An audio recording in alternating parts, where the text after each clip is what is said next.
Yon mga bossing, isang magandang gabi po sa inyong lahat.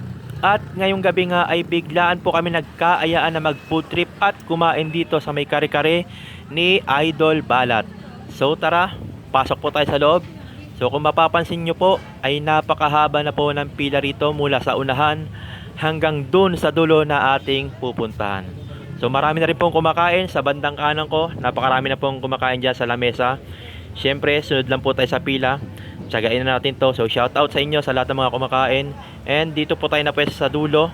So tsagain na po natin yan para po tayo maka-order ng ipinagmamalak rito, kare-kare at ang crispy diniguan. So finally, nandito na po kami sa may unahan.